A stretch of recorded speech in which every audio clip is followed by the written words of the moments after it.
Bien, mis hermanos, vamos a estudiar la palabra de Dios hoy. Hoy estudiamos la parashá Kedoshim, santidad, santos, santos. La semana pasada vimos después de la muerte de los santos, ¿qué tenemos que hacer? Ese era el tema que nosotros tocamos la semana pasada. Y mire usted, hermanos, cómo Dios hace las cosas tan perfectas y tan bellas, que esta semana la parashá que corresponde es ser santos. Después de la muerte del santo, ¿qué es lo que debe de haber? Santidad en el pueblo. En otras palabras, sustituir a ese que murió. El Mashiach dijo: si el grano de trigo no cae en tierra y muere, no lleva fruto. En otras palabras, la muerte de Mashiach era con el propósito de que ese grano de trigo que murió, las personas que trabajan en agricultura aquí saben perfectamente que usted siembra un grano y cosecha muchos granos, ¿verdad que sí? Usted siembra un granito y sale una mata que tiene cientos de granos. No sé si tiene miles, yo no soy agricultor, pero ¿cuánto puede dar un granito de trigo? A ver si alguien sabe. ¿Cuánto trigo puede dar, hermano Juan? Miles, un granito.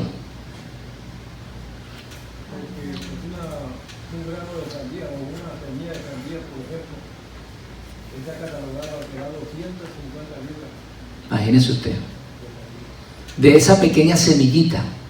Entonces el Mashiach antes de morir dijo: si el grano de trigo no cae en tierra y muere, no puede llevar fruto, dándonos el ejemplo, o sea, que era necesaria su muerte para que él pudiera, o para que el pueblo de Israel comenzara a dar frutos de justicia y de santidad.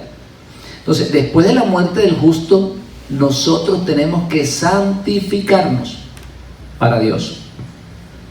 En otras palabras, mostrar que lo que él predicó era real y cierto, y que nosotros le seguimos a él. Los cristianos que dicen seguir a Cristo cometen el gran error de separar a la ley, digamos, o de apartar la ley en su fe, y allí, hermanos, dejan de seguir a Cristo, siguen a otro Dios distinto, o a un Dios distinto, o a un Dios que rompe con la ley, que rompe con Israel, en fin, todo eso. Aquí vamos a ver algo de eso hoy. La enseñanza de esta semana habla de la santidad que debe de tener el Hijo de Dios. Cuando nosotros abrazamos al Dios de Israel como nuestro Dios, a la fe de Israel como nuestra fe, no podemos ser cualquiera. No podemos dejar el nombre del Eterno por allí en cualquier lugar. Tenemos que levantarlo. Por eso dice: sé santo, porque yo, vuestro Dios, soy santo. Ahora, cuando nosotros oímos la palabra santo, aquellos que hemos venido de las religiones cristianas y aún los musulmanes, creen que la santidad tiene que ver con la manera de vestir o una forma, digamos, de vivir. Generalmente hacen énfasis en la ropa.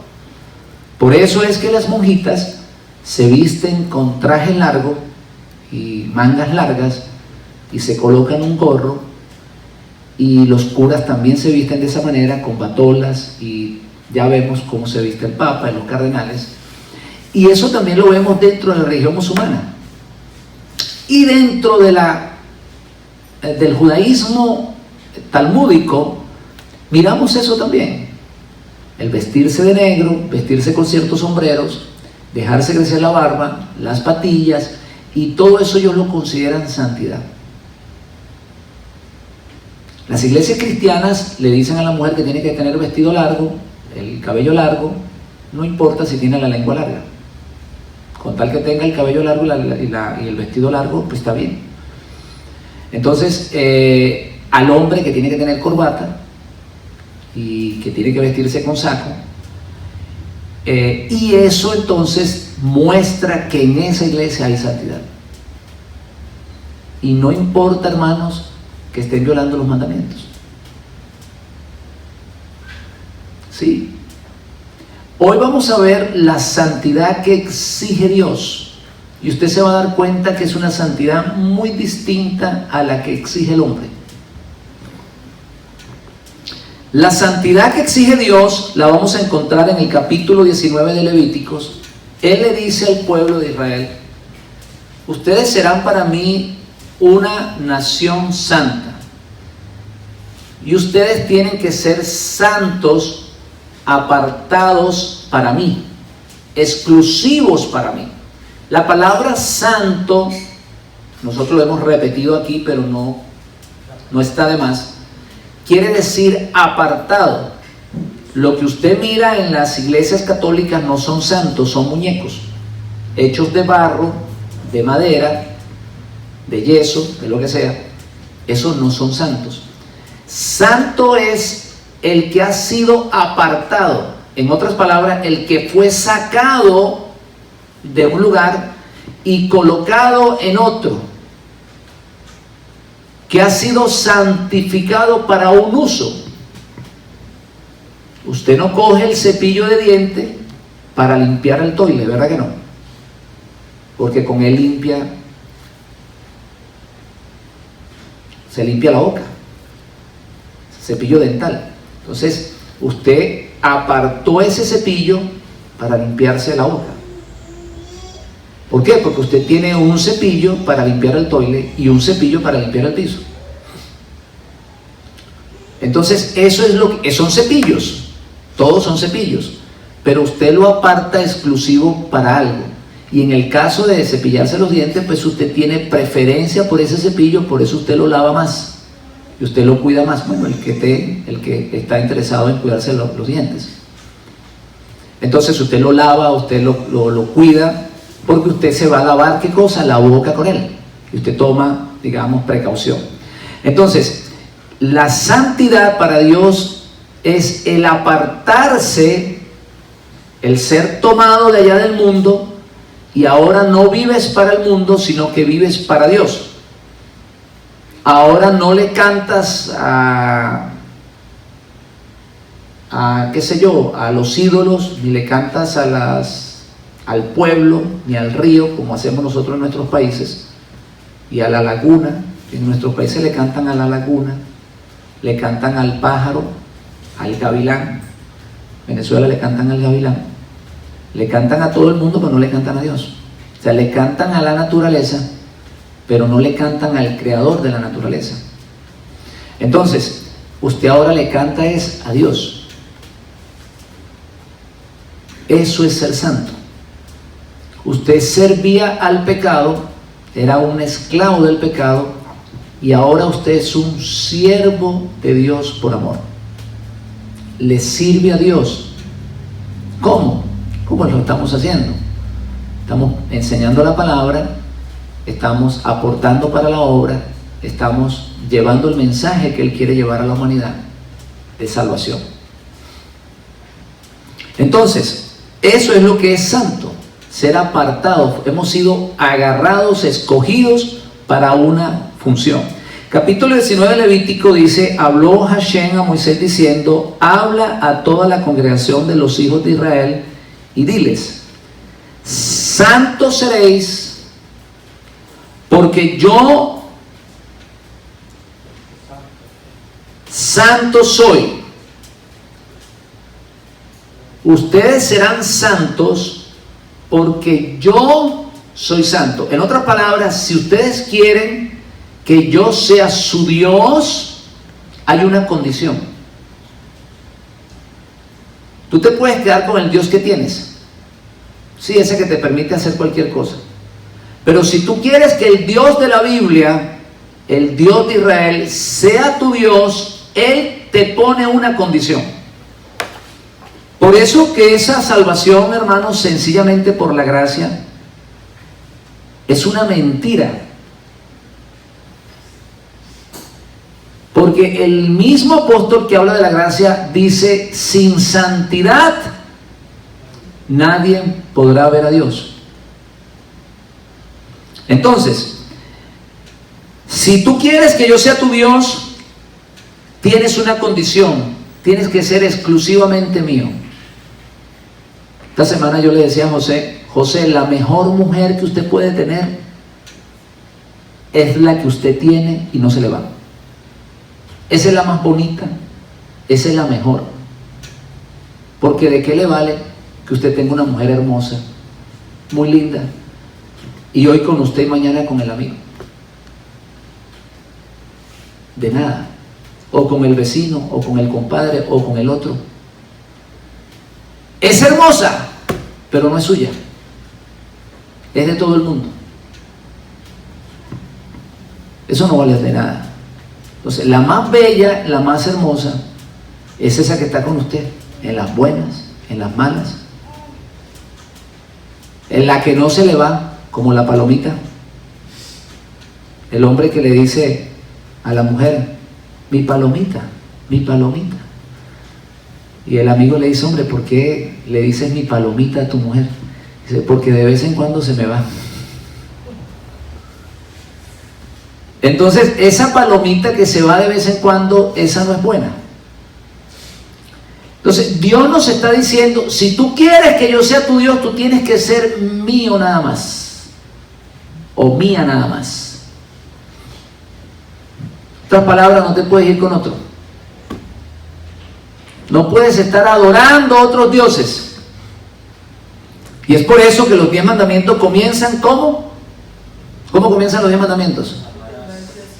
No tendrás dioses ajenos fuera de mí.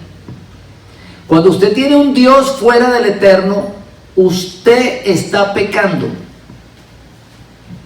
y le está montando los tarros a Dios, los cuernos. Así de sencillo. Estás en adulterio espiritual. Y los adúlteros, tanto físicos como espirituales, no entran en el reino de Dios. Así que decide si te quedas con el Eterno o te vas con otro.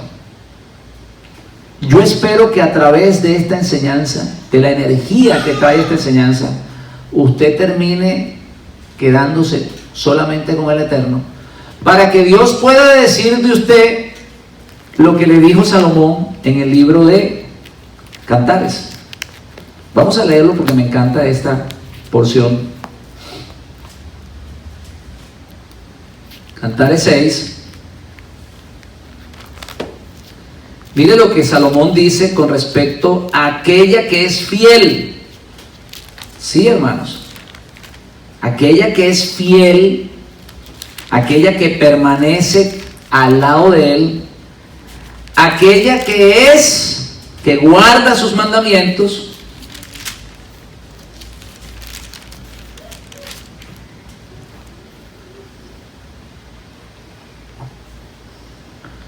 Cantares 6, versículo 8.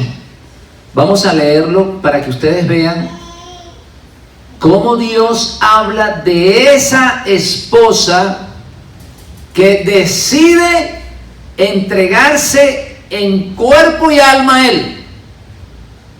Sí, porque hay algunas por allí que dicen que aman a Dios, pero así de lejito. De lejito. No seas tan fanático. Eso es fanatismo. Hombre, eso no hace falta.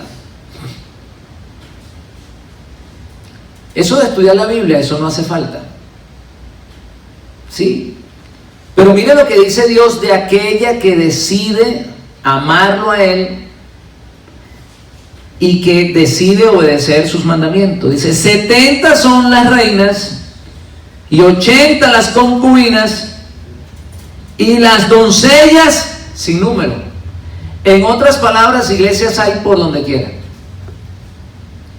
Mas una es una sola, mi paloma, la perfecta mía, la única de su madre. ¿Quién es la madre aquí, mis hermanos? A ver si alguien me colabora con eso, que hemos enseñado de eso. ¿Quién es la madre de esa congregación? La madre que da a luz un hijo, que tiene 2 estrellas debajo de sus pies. ¿Quién es esa madre? Israel. Esa es la esposa de Dios. Esa es la que Él fue y la recogió allá en Egipto y se casó con ella en el Sinaí. Allá firmó su contrato de matrimonio. Y todas las que nacen de esa madre, entonces son la perfecta de Él, porque son las únicas de esa madre. Si usted viene de la mamá de las rameras, otras palabras, si usted está siguiendo una doctrina donde la madre de esa iglesia es Roma, usted no está dentro de esta categoría, porque la mamá suya no es Israel, sino que la mamá suya es Roma, el Vaticano. Eso para que usted se lo vaya diciendo a la gente por allí. Decirle, ¿cuál es tu madre espiritual? Que ni siquiera lo saben. Nuestra madre espiritual es Israel, porque esa fue la que dio a luz a Mashiach, a los profetas, a Moisés, a todos ellos. Y nosotros creemos en lo que creen ellos. Esa es la esposa de él, la hija de Israel. La hija de Israel con la ley. En esa unión de la ley de Dios con aquella mujer llamada Israel, que se casaron un día en el Sinaí, ¿verdad? De esa unión salieron muchos hijos. Salieron los profetas, salió todo el pueblo de Israel, salió Sansón, Gedeón, todos aquellos. Salieron los apóstoles y salió el mejor de ellos, Mashiach, Yeshua HaMashiach. Entonces, esa madre, esa congregación es la hija de esa madre, la escogida de la que le dio a luz. La vieron las doncellas y la llamaron bienaventurada. Las reinas y las concubinas la alabaron. Y entonces sale una pregunta: ¿quién es esta que se muestra como el alba, hermosa como ¿quién es esta que se muestra como el alba, hermosa como la luna, esclarecida como el sol, imponente como un ejército en orden? Hace unos días por allí les envié un video muy interesante donde se muestran los huesos secos allá en el valle, o la historia de Ezequiel en el valle de los huesos secos. Si ustedes se dan cuenta, esos huesos que están allá secos en gran manera comienzan a recibir una profecía, la reciben. Por eso Dios le dice al profeta: profetiza. Si usted no predica de esto, la gente no va a entender. Dice: profetiza a esos huesos secos y diles: yo no los he dejado allá, yo estoy pendiente de ustedes, porque ustedes han dicho: mis huesos se secaron. En otras palabras, Dios nos abandonó. Y Dios le dice: no, no los he abandonado. Se profetiza. Y cuando comienza el profeta a hablar, entonces ¿qué sucede? Se comienzan a tomar vida esos huesos, y ustedes se van a dar cuenta que al final dice la palabra: y se transformaron en un ejército. O sea, que esa paloma de Dios, esa amada, la hija de su madre, es nada más y nada menos que la congregación de Israel. Y si usted está allí, lo felicito por eso. Debería de darse un aplauso. Usted se debería de aplaudir usted mismo si usted está allí, porque esa es la paloma de Dios, la que Él está recogiendo de las naciones y la que le está devolviendo todo lo que nos quitaron. Entonces, usted debe ser santo, escogido para Él, para que Él sea su esposo y usted sea su escogida, su paloma.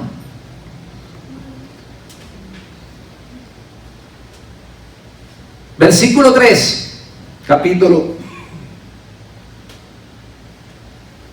versículo 3, capítulo 19 del Levítico. Cada uno temerá a su madre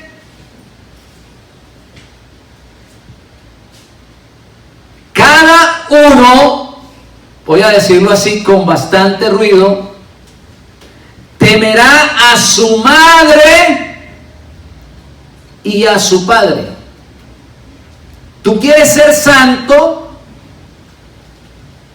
Bueno, debes de temer a tu madre, debes de temer a tu padre. Y mira lo que dice seguido a eso.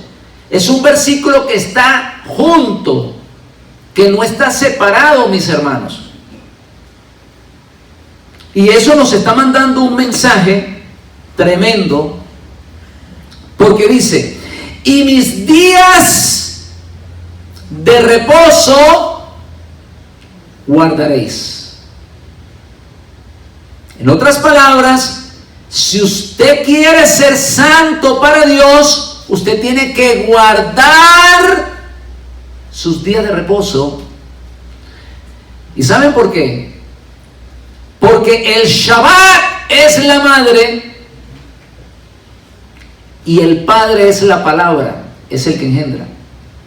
Y en el Shabbat, que es lo que estamos haciendo en la casa de Israel, estamos engendrando a las almas para la eternidad. Por eso tienes que santificarlo, por eso usted no se puede perder un Shabbat. Usted está recibiendo palabra de vida eterna acá en el Shabbat, que es la madre, para ser engendrado para la eternidad. Para aquellos que dicen que no, que el día de reposo es algo de allá del pasado, que eso no tienen que guardarlos ellos, usted nada más pregúntele si los mandamientos están abolidos. Y ellos le van a decir, claro que no. Entonces usted le pregunta, si no están abolidos, ¿por qué el cuarto mandamiento sí está? Y el cuarto mandamiento y el quinto es el mismo. Porque se supone que 5 mandamientos tienen que ver con Dios y 5 con el prójimo. Y cuando el quinto mandamiento dice honra a tu padre y a tu madre, se refiere a eso, al Shabbat, al día de reposo. 5 de un lado y 5 de otro. Pero ahí están unidos esos 2 mandamientos.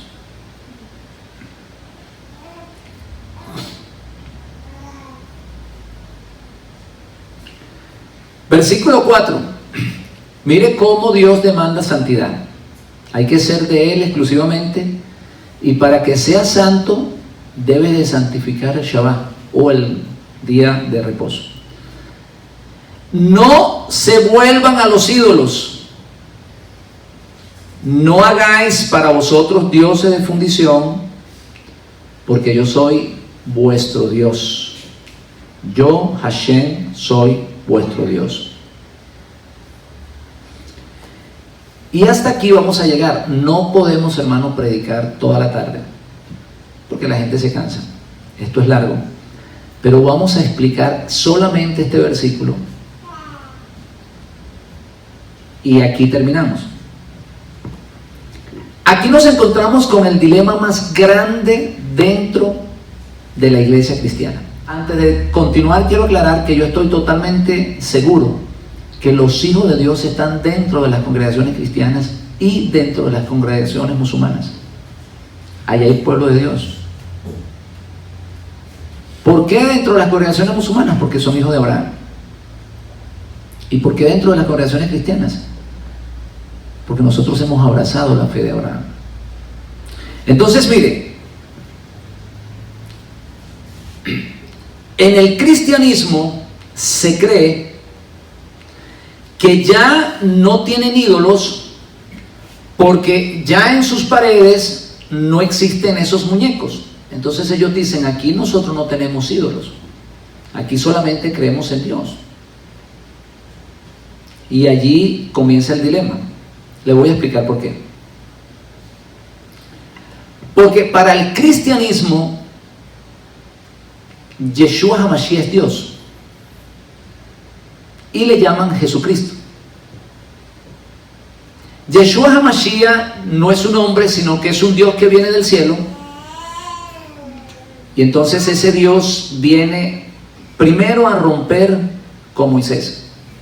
Dice, ya Moisés ya no se predica más acá. Ya los mandamientos están abolidos. Ya aquí no hay que guardar el sábado. Ya aquí todo eso que predicó Moisés, eso era para el pueblo de Israel, pero no para ustedes. Ustedes van a recibir otra cosa. Eso es para el cristianismo.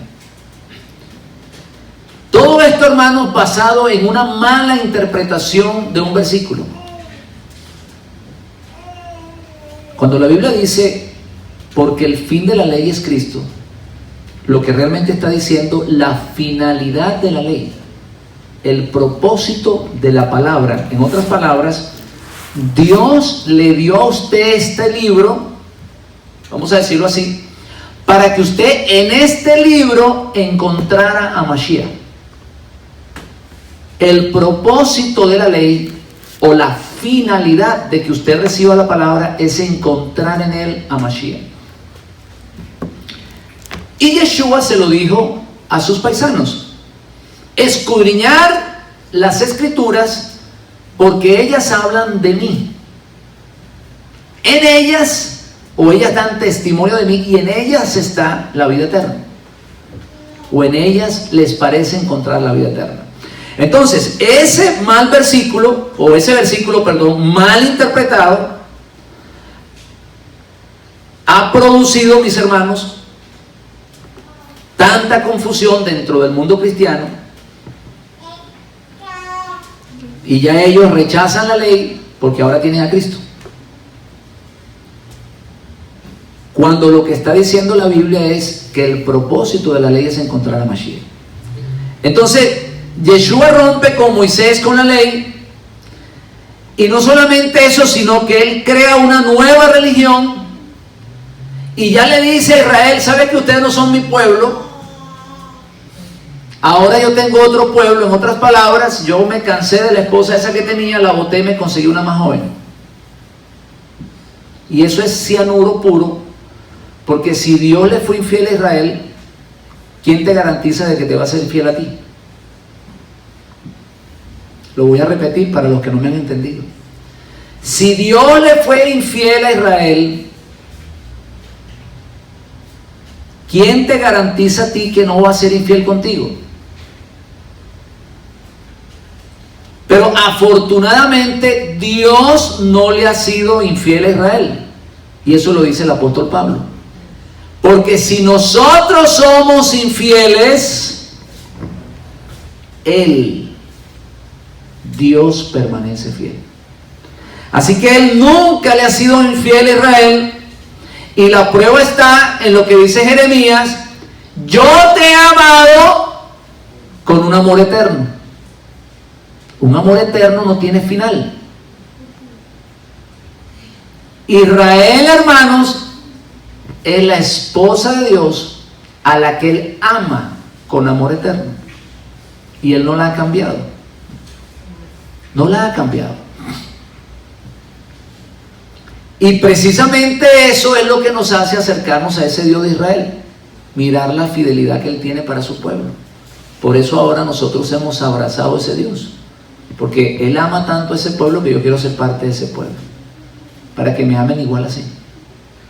¡Aleluya! Entonces, Yeshua es un Dios o una segunda persona de una deidad o de una supuesta trinidad.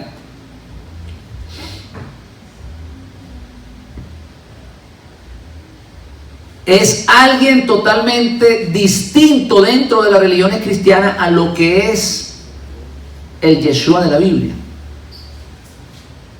El Yeshua de la Biblia tiene un Dios. El Yeshua de la Biblia es hombre. Como dato curioso, estaba buscando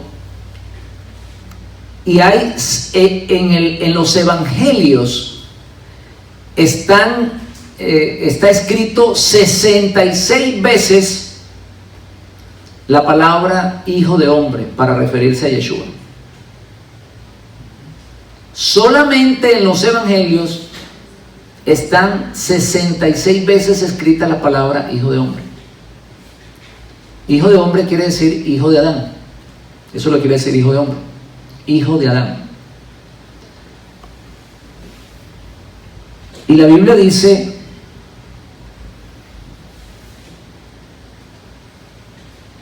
que Dios no es hombre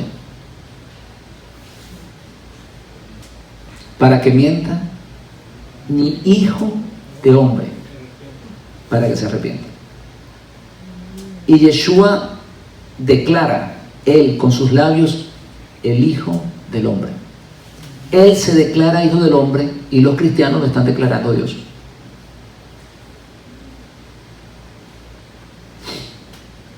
Aleluya. Entonces, ¿qué estamos estudiando? El cuarto versículo que dice, no tendrás ídolos, no se vuelvan a los ídolos. Dentro de las iglesias cristianas se cree que ya dejaron a los ídolos, pero cuando tú tienes a un Dios fuera del eterno, tienes un ídolo que es necesario que sacrifiques. Y mientras usted no sacrifique ese ídolo, usted sencillamente no pertenece a la congregación de Israel.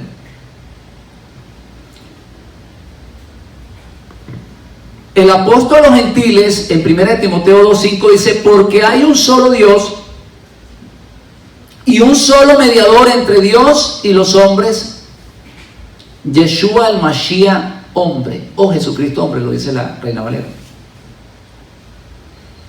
1 Corintios 8 del 5 al 7 dice, acerca pues de las viandas que se le sacrifican a los ídolos, sabemos que un ídolo nada es en el mundo,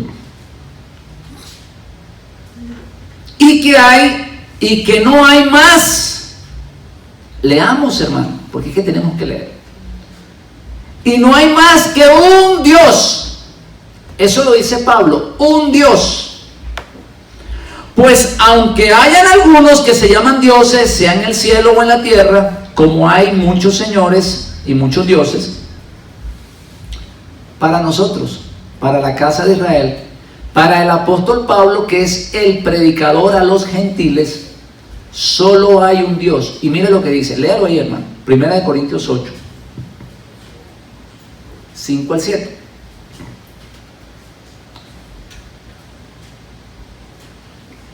Yo quiero que usted lo lea. Para nosotros, allá en el mundo, en el cristianismo, allá en el paganismo, hay muchos dioses y muchos señores. Y los tienen aquí en la tierra y los tienen también en el cielo. Eso está diciendo el apóstol Pablo. Pero para nosotros, los que hemos recibido la fe, los que tenemos la verdad, los que somos el pueblo de Dios, para nosotros hay un solo Dios. Para Pablo, para Pedro, para los apóstoles y para Yeshua HaMashiach había un solo Dios. Porque él recitó el Shema. Oye Israel, o Shema Israel, Adonai Eloheinu, Adonai Echad. Para nosotros, sin embargo, hay un solo Dios. Y mire lo que dice él. Si lo está leyendo, 1 Corintios 8. A ver que alguien me lo diga. Alguien que lo lea, por favor. 1 Corintios 8, del 5 al 7. Para nosotros, sin embargo, solo hay un Dios. ¿Cuál es ese Dios? Padre. ¿Cuál es ese Dios que hay para nosotros, para los apóstoles?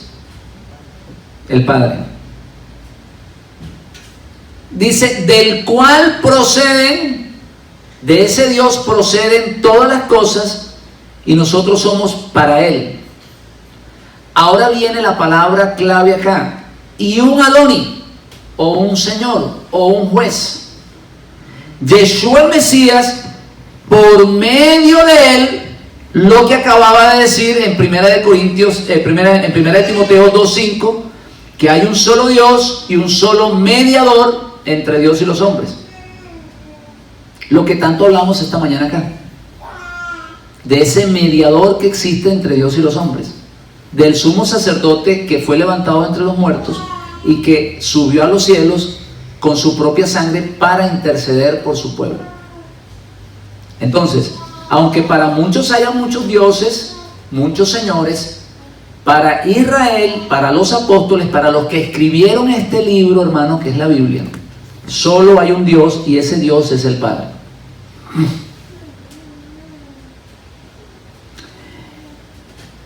Otro dato curioso que yo encontré aquí,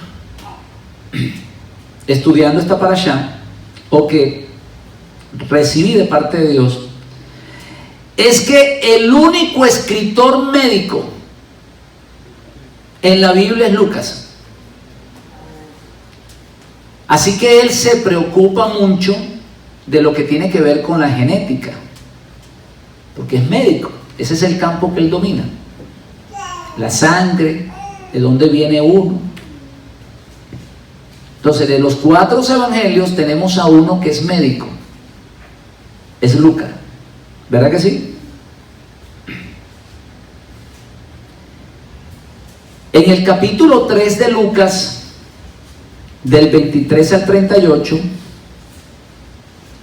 él habla de la genealogía de Mashiach. Y de todos esos 4 evangelistas, Lucas, que es médico, ¿sabes qué dice Lucas? En el versículo 38, yo quiero que ustedes lo lean, vamos a buscarlo.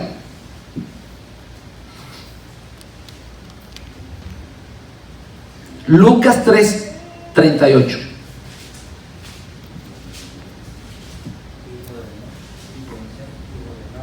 ¿Qué dice? Hijo de Dios, hijo de Seth, hijo de Adán, hijo de Dios. ¿Está hablando de qué? De la genealogía, ¿de dónde procede? ¿De dónde procede el Mashiach según Lucas, que es médico? De Adán. ¿Dice o no dice ahí que es hijo de Adán? Si es hijo de Adán, no puede ser hijo del Espíritu Santo. Porque nosotros hemos entendido que en Adán todos mueren. Y esa es una de las razones por las cuales el Mashiach muere. Porque en Adán todos mueren, él es hijo de Adán. Por eso vemos en la Biblia 66 veces que dice hijo de hombre, hijo de Adán. ¡Aleluya!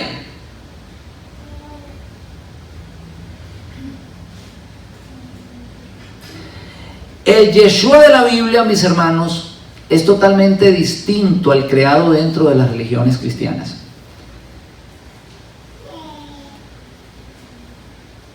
Y esa es la razón, hermanos, por la cual la santidad que demanda Dios no la puede obtener un cristiano.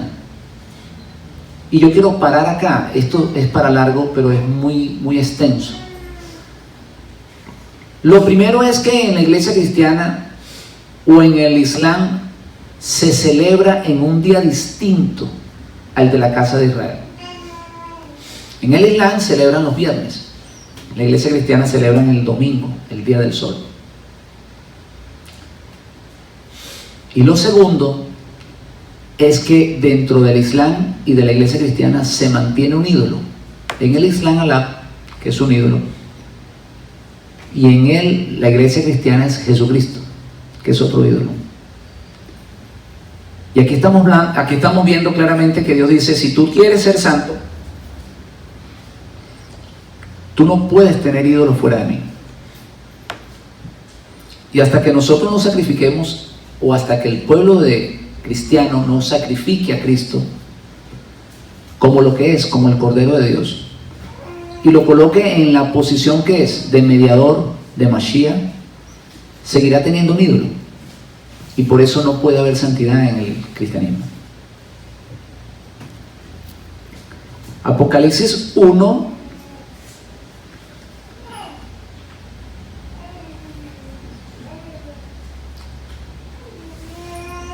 capítulo 1, versículo 1, porque generalmente la gente dice, no, es que Cristo tiene un Dios cuando Él está vivo,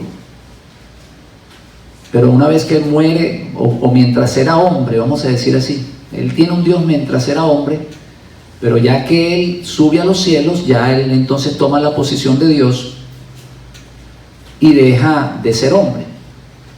Pero en Apocalipsis 1:1 ya Él está resucitado y está glorificado a la diestra del Padre. En otras palabras, su cuerpo de carne tomó ahora la divinidad, o forma parte de la divinidad, o recibe el cuerpo de gloria, que esa es la esperanza de nosotros también. Él ha subido a los cielos, ya como les expliqué antes, Él ya presentó la sangre, su sangre la presentó en el tribunal celestial. Dato interesante, Él no podía presentar cualquier sangre, Él tenía que presentar una sangre humana. Si él no presenta una sangre humana, no hay un juicio, o no hay un juicio justo en el cielo, porque el que pecó fue un hombre. Por eso la sangre que Él tenía que presentar en el cielo era su propia sangre, la sangre de un hombre. Eso es como dato bastante curioso que usted puede recibir ahora. En Apocalipsis 1:1, porque la gente dice, no, es que Cristo tiene un Dios aquí en la tierra, pero ya cuando Él sube, Él no tiene Dios, ya Él es Dios. Mire cómo comienza Revelaciones 1:1. Alguien que me lo lea, por favor. Dígalo así con voz fuerte, como de una trompeta. ¿Qué dice Revelaciones 1:1? La revelación de Jesucristo, de Dios para manifestar a su siervo las cosas que deben suceder pronto. Amén. ¿Qué dice hermano Juan? Revelaciones 1:1. La revelación, ¿qué dice? La revelación de Jesucristo que habló, la revelación de Jesucristo que Dios le dio para... Ahí. Entonces, Él ya ha sido resucitado, Él está glorificado, y a Él Dios le da una revelación. Eso es lo que está diciendo allí. Esa revelación que Él no tenía. Por eso es que ustedes ven que Él nunca habló de lo que sucede, de lo que le dice a Juan en Apocalipsis. No la sabía. Todo eso lo recibió Él allá arriba en el cielo, y entonces el Padre se lo entrega y Él se lo da a Juan. Él la recibe después de muerto. Después que resucita, Dios le da la revelación. Para los que todavía tengan dudas, Apocalipsis 3:12 dice así: al que venciere yo lo haré columna en el templo de mi Dios. Léalo. Es que Cristo es hombre en la tierra, pero cuando ya Él sube, ya entonces toma la posición otra vez de Dios. Eso le enseña a la iglesia cristiana. Pero aquí, hermanos, aquí en la Biblia no dice eso. Y nosotros no podemos creer lo que dicen los concilios, tenemos que creer lo que dice la palabra de Dios. Al que venciere, yo lo haré columna en el templo de ¿quién? Dígalo, hermano, dígalo, porque eso lo dice la Biblia. De mi Dios. Nunca más saldrá fuera, y escribiré sobre él el nombre de ¿quién? De mi Dios. ¿Y el nombre de la ciudad de quién? De mi Dios. La nueva Jerusalén, la cual desciende del cielo de mí. Aleluya. 4 veces dice Él que Él tiene un Dios. Y mientras la Biblia dice que Yeshua tiene un Dios, los cristianos dicen que Él es Dios. ¿Y sabe qué dice Dios? No tendrás dioses ajenos fuera de mí. La verdadera santidad que Dios demanda, tenemos que pararlo acá. No podemos seguir. Comienza con el Shabbat.